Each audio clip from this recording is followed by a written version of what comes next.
이제 우리가 유다서, 성경에서 가장 짧은 한 장으로 되어 있는 성경이 바로 유다서입니다. 물론 빌레몬서도 그렇고 요한 2서 3서도 그렇지만은 이 유다서는 참으로 많은 분들에게 존재감을 잃어버린, 그래서 가장 네글렉티드, 바로 홀대받은 성경책이 유다서입니다. 지난 시간에 유다서 1장 1절로 2절을 통하여서 많은 분들이 은혜를 받으시는데, 오늘은 3절로 4절 말씀을 보도록 하겠습니다. 자, 유다서는 요한계시록 바로 앞에 있습니다. 유다서 1장 한 장으로 되어 있는데 3절로 4절 우리 다 같이 한 목소리로 읽도록 하겠습니다. 시작. 사랑하는 자들아, 우리가 일반으로 받은 구원에 관하여 내가 너희에게 편지하려는 생각이 간절하던 차에 성도에게 단번에 주신 믿음의 도를 위하여 힘써 싸우라는 편지로 너희를 권하여야 할 필요를 느꼈노니, 이는 가만히 들어온 사람 몇이 있음이라. 그들은 옛적부터 이 판결을 받기로 미리 기록된 자니 경건하지 아니하여 우리 하나님의 은혜를 도리어 방탕한 것으로 바꾸고 홀로 하나이신 주제 곧 우리 주 예수 그리스도를 부인하는 자니라. 아멘. 여러분, 그 비틀즈를 아실 것입니다. 비틀즈의 멤버 중에 한 사람이 그 폴 맥카트니예요. 여러분들 비틀즈 사진을 보아서 그 중에 제일 잘생긴 남자 바로 폴 맥카트니입니다. 1968년에 폴 맥카트니가 작사 작곡한 노래가 있습니다. Hey Jude라는 노래입니다. 여러분, 이 Hey Jude는 총 7분으로 그렇게 만들어졌어요. 당시 이 라디오 방송국에서 모든 곡은 3분을 넘었으면 안 된다는 기준이 있었어요. 그런데 이분이 7분짜리를 만든 거예요. 그런데 3분 지나고 나서 뒷부분에는 끊임없이 여러분이 잘 아는 떼창이 들어가 있습니다. 나나나나나나나나나나나 Hey Jude, 이거를 3분 이상을 반복합니다. 그런데 워낙 히트를 했기 때문에 방송국이 이 노래를 거부할 수가 없었습니다. 여러분들 오늘 집에 가셔서 Hey Jude를 한번 찾아보십시오. 특별히 그 1960대 후반 70대 초반에 아주 촌스러운 그 칼라가 나오는 그러한 노래를 한번 들어보십시오. 참 너무 좋더라고요. 거기 보면 이런 가사가 나옵니다. Hey Jude, don't make it bad. Take a bad song and make it better. 이게 뭐냐면, 여러분, 이 주드는 어떻게 탄생했냐면, 그 비틀즈의 그 리더가 여러분이 아는 대로 존 레논은 있죠. 그런데 이 존 레논이 자신의 그 첫 부인과의 사이에서 낳은 아들이 바로 이 주드입니다. 정확히 말하면 줄리안이에요. 줄리안인데 그만 아빠가 이혼을 하고 그 일본인 여인과 사랑에 빠집니다. 그러니까 이 가정이 깨어지면서 이혼한 가정의 자녀로서 자라가는 이 아이가 얼마나 큰 고통을 당했는지, 너무나 힘들어하는 어린 아이 이 줄리안을 위하여서 그가 Hey Jude, don't make it bad. 나쁘게 보지 마라. 앞으로 더 좋아질 것이다. 이런 자기 동료의 아들을 위로하는 그러한 가사를 담았는데 얼마나 아름답고 좋은지 모릅니다. 물론 여기 Hey Jude 할 때 이건 줄리안의 약자입니다. 그런데 왠지 저는 이 노래를 들을 때마다 바로 주드, 여러분들 유다서를, 이 유다를 영어로 부르는 이름이 주드입니다. 그래서 그것이 연결되면서 왠지 이 유다서에 대하여서 더 마음이 갔습니다.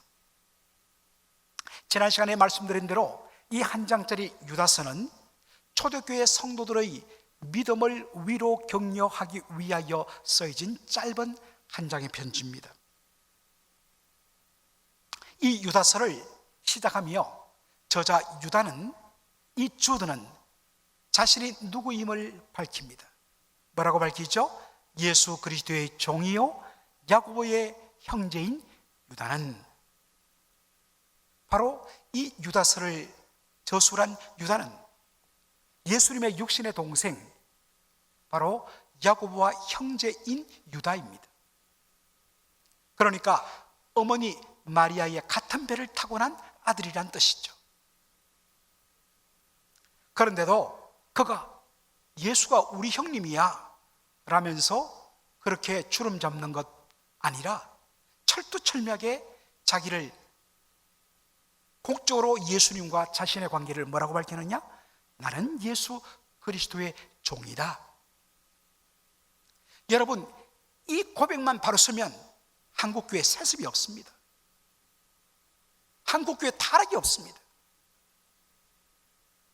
내가 누구인가에 대한 분명한 고백이 없다 보니까 교회가 혼란스러운 겁니다.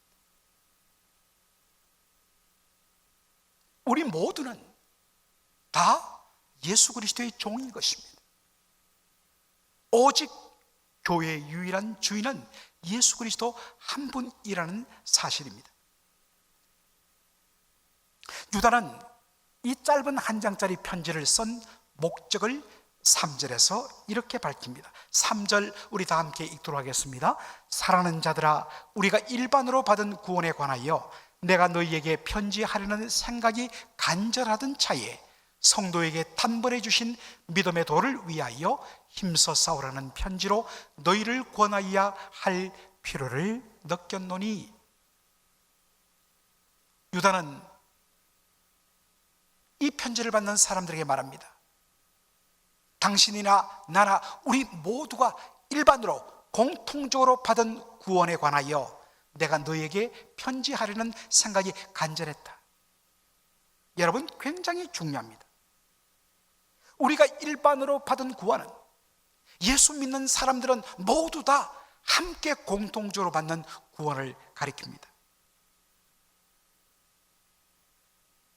여러분, 이 구원이 어떻게 주어졌느냐? 원래 우리 인생은 하나님의 영광을 위하여 지원받은 존재들입니다. 그런데 하나님께 범죄하고 하나님을 대적함으로 바로 죄의 삭선 사망이라는 죽음에 떨어지게 되었습니다. 그런 우리 인생들, 죄인들을 불쌍히 여겨서 하나님은 우리를 구원하려는 계획을 세우십니다. 그리고 그것을 이루기 위하여 독생자 예수 그리스도를 이 땅에 보내십니다. 예수님께서 하늘 영광 다 내려놓고 말씀이 육신이 되어 우리 가운데 거하시고, 그리고 그 고난의 십자가를 지셔서 십자가에서 우리의 모든 죄값을 다 값을 지불하십니다. 그리고 사망 권세 이기시고 부활하심으로 온전한 구원을 성취하십니다.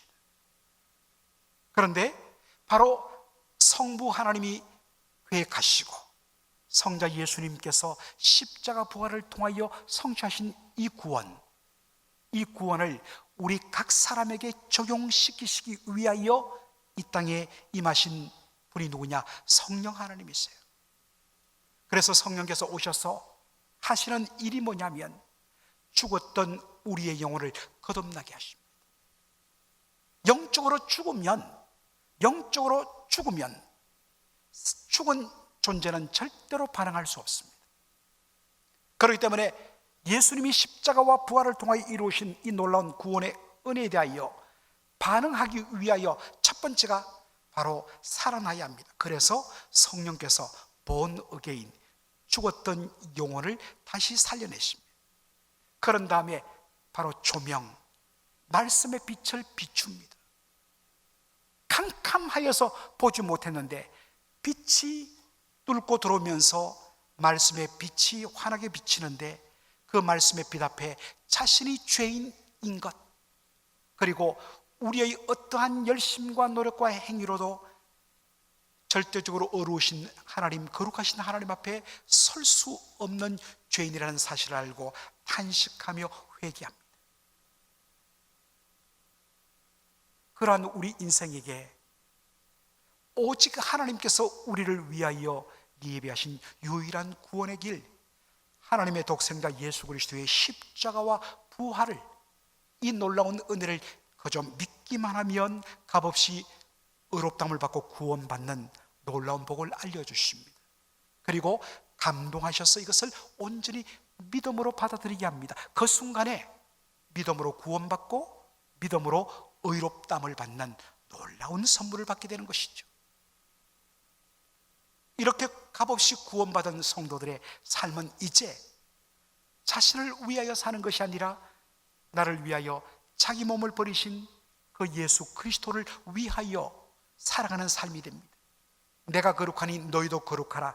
그래서 구별된 성도의 거룩한 삶을 살아가게 되는 것입니다. 이것을 우리는 성화, sanctification이라고 이야기하죠. 거룩하게 되어가는 것. 그리고 최종적으로 우리를 끝까지 붙들으셔서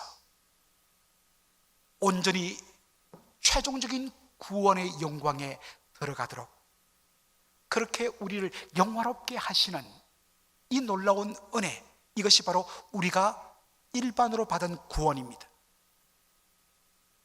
이것은 어떠한 특별한 사람은 더 받고 어떤 사람은 덜 받고 아닙니다. 모든 사람들이 이 놀라운 구원의 은혜를 받도록 그렇게 디자인되었습니다. 그런데 보면 문제는 우리 성부, 성자, 성령 삼위 하나님이 만들어 놓으신 이 놀라운 구원의 복을 어떤 사람들은 외면하고 어떤 사람은 예수 믿는데 그저 정말 산소호흡기 의지해서 병실에 누워있는 바로 죽음 직전에 그런 코마 상태에 있는 살았으나 죽은 사람처럼 겨우 숨만 헐떡이는 그런 분들도 있습니다. 어떤 분은 설렁설렁 이 놀라운 구원의 은혜를 다 놓쳐버리고 대충 믿는 사람이 있습니다.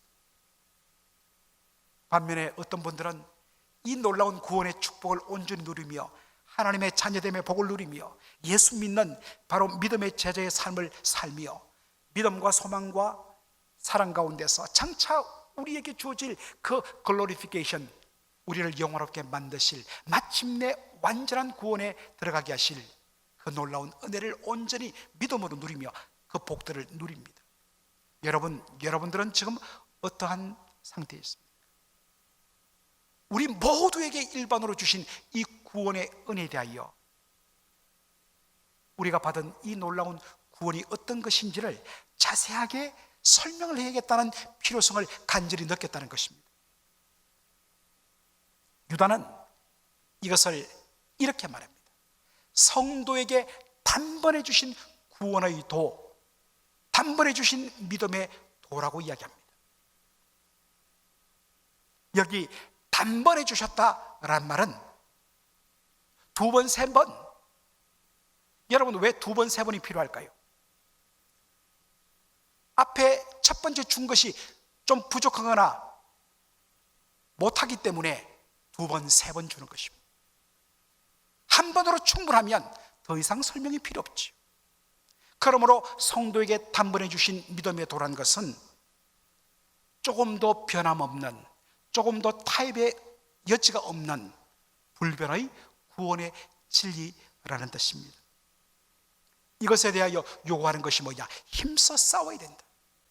힘써 싸운다는 말은 바로 레슬링 선수들, 우리 한국으로 말하면 씨름 선수들이 상대방의 삿발을 잡고 상대방을 넘어뜨리기 위해서 전심전력을 다하면서 삿발을 꽉 붙들어 잡는 것을 뜻합니다.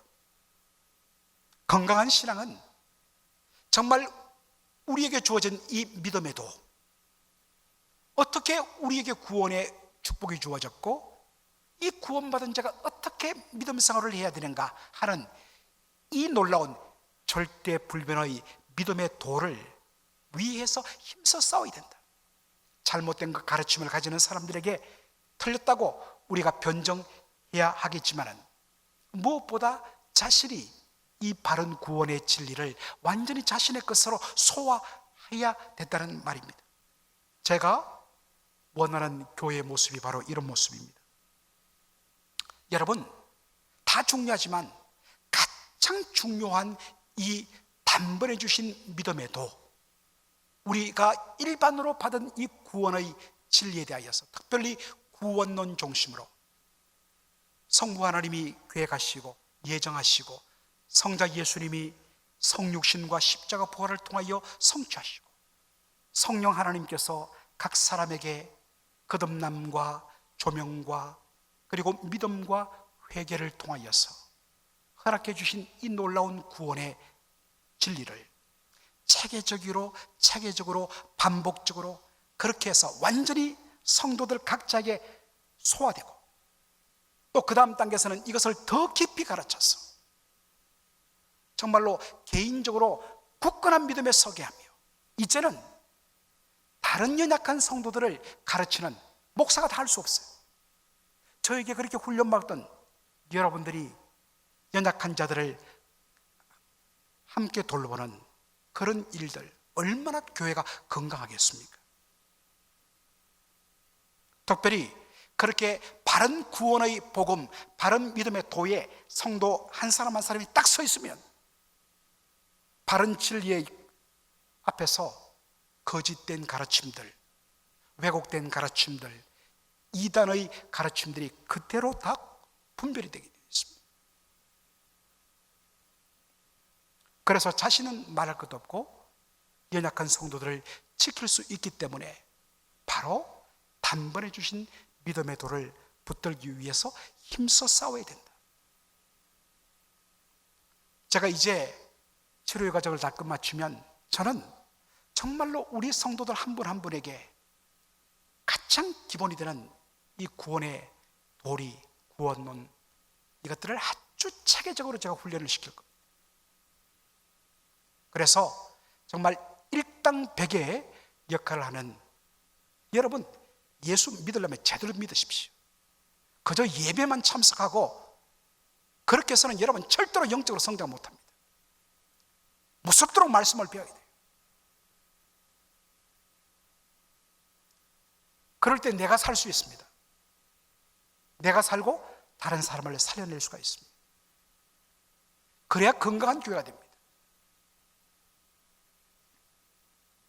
특별히 원래부터 우리가 일반으로 받은 이 구원 그리고 단번에 주신 믿음의 도를 그렇게 위하여서 편지를 쓰려고 했는데 때마침 이것을 더 필요로 하는 한 일들이 터졌다는 것입니다.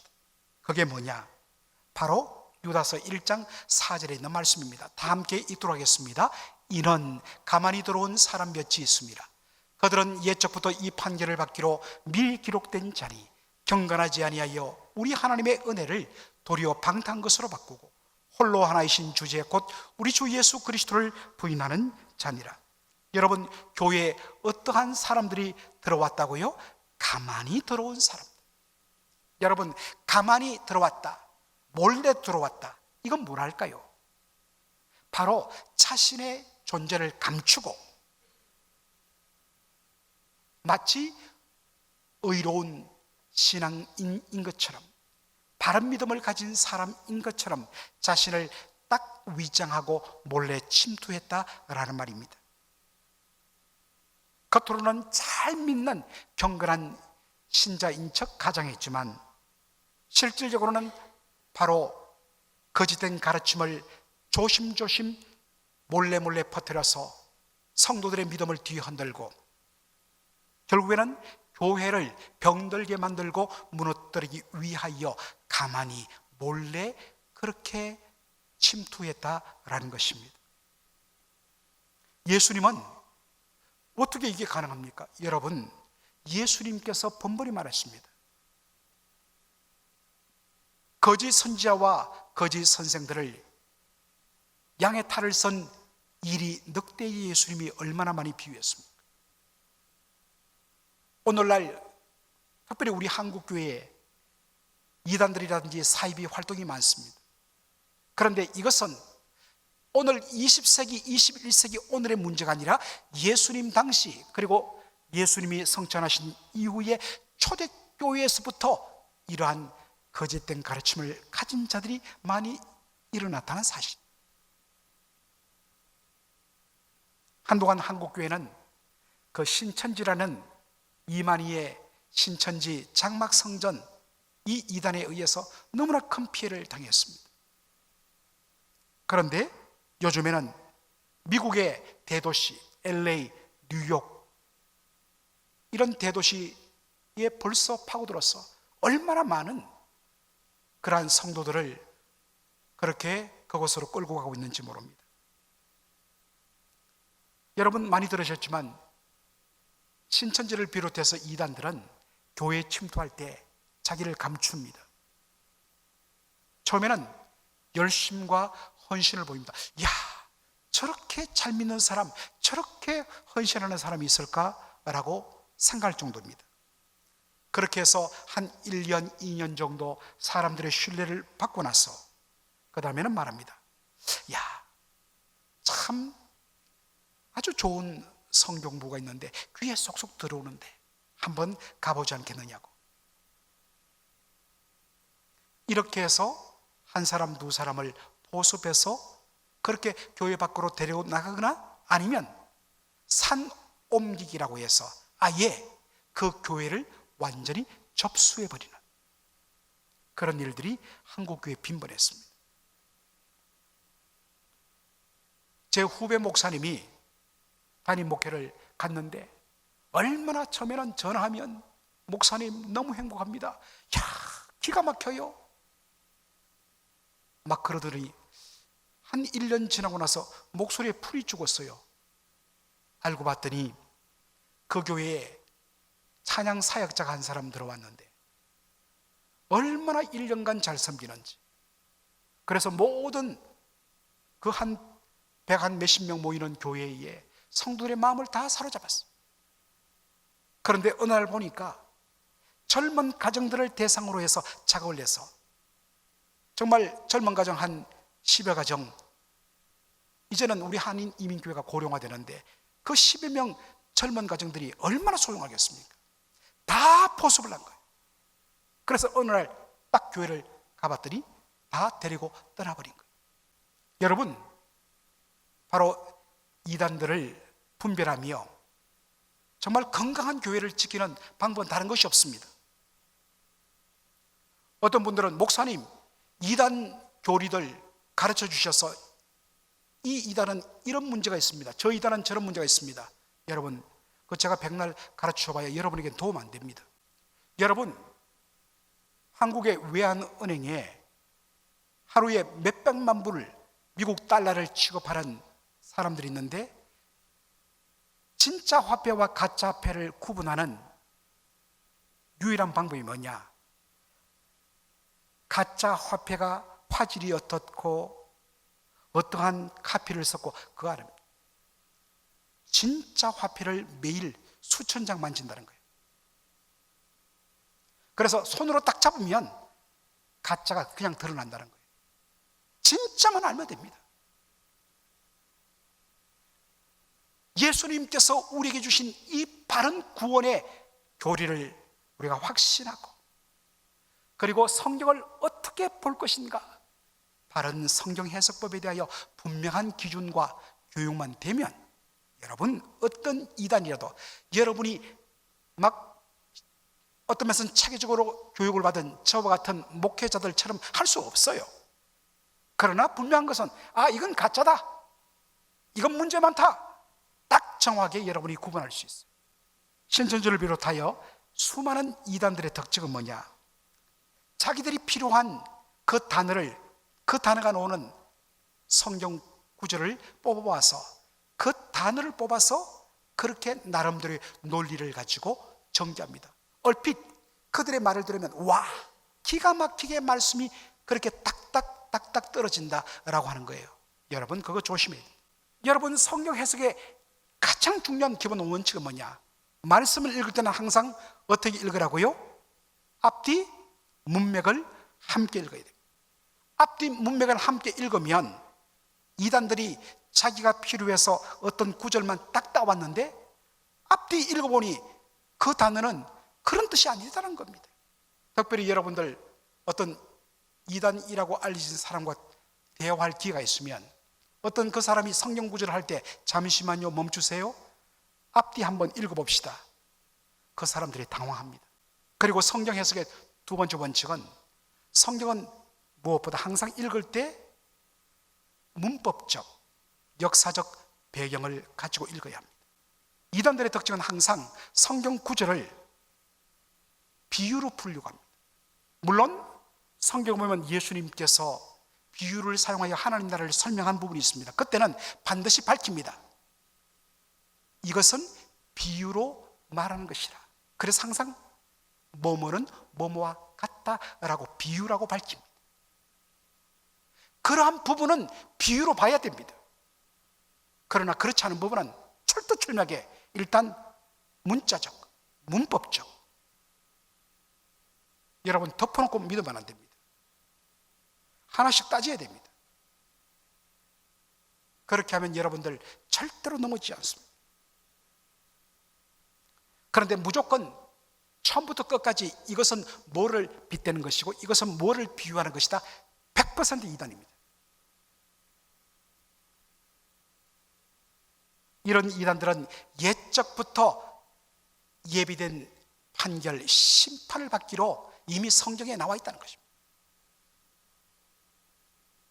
사람들을 혹세무민하고 거짓으로 멸망시키는 자리로 이끄는 자들, 하나님께서 반드시 심판받게 하겠다, 성경이 이야기한다는 것입니다.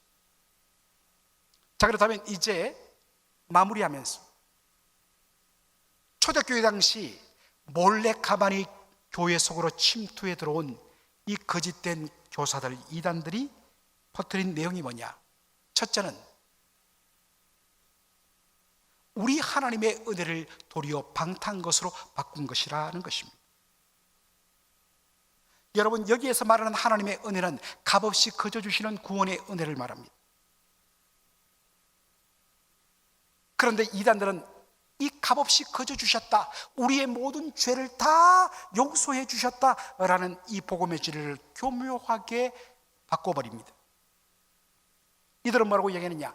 예수님은 십자가 위에서 우리의 과거와 현재와 미래의 모든 죄를 한 번에 다 용서해 주셨다. 그러므로 예수님께서 모든 죄값을 다 지불하셨기 때문에 우리는 이제 어떤 죄를 지어도 우리는 구원받는다. 구원은 보장되었다. 천국은 보장되었다. 그러므로 어떻게 살라? 네 마음에 원하는 대로 마음껏 죄를 지어 살아도 다 용서받는다. 여러분, 이런 복음은 없습니다.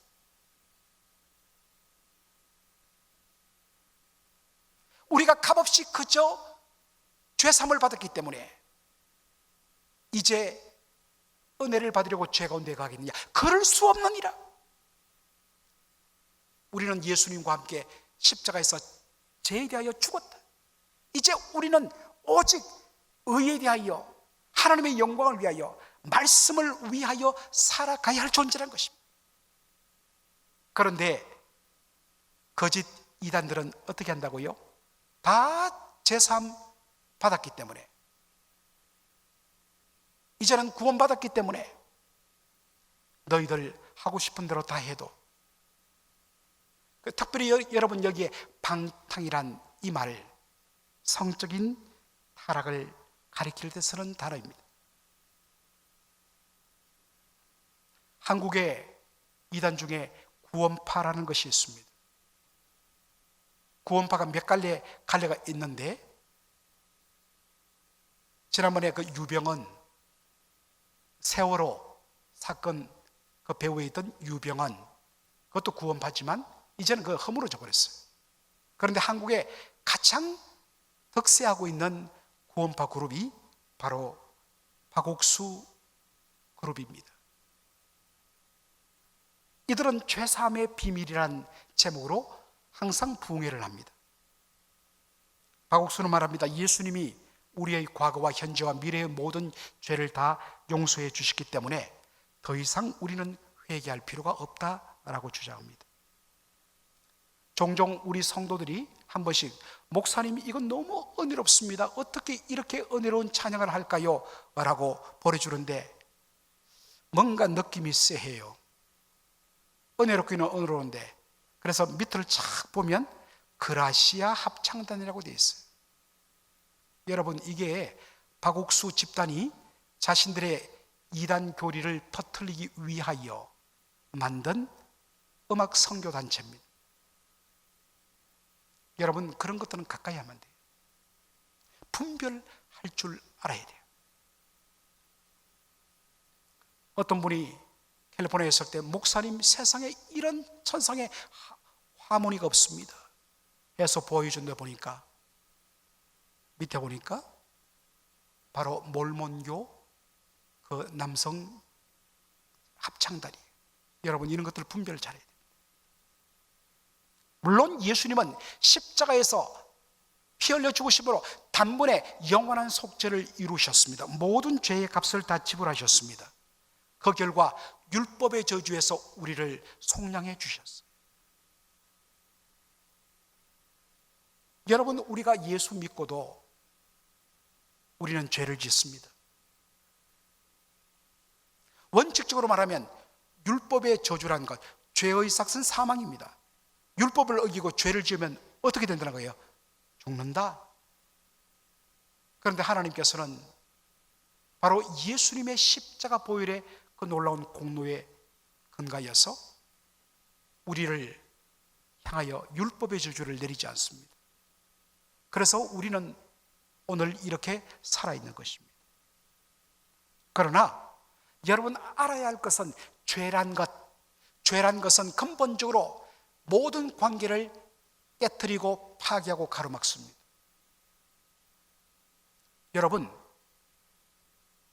여러분의 자녀가 부모에게 있을 수 없는 죄를 저질렀다. 부모와 자식과의 관계가 깨어질까요? 물론 서로 단절하고 사는 사람도 있어요. 그러나 천륜, 바로 부모와 자식이라는 이 관계는 결코 끊어질 수 없어요.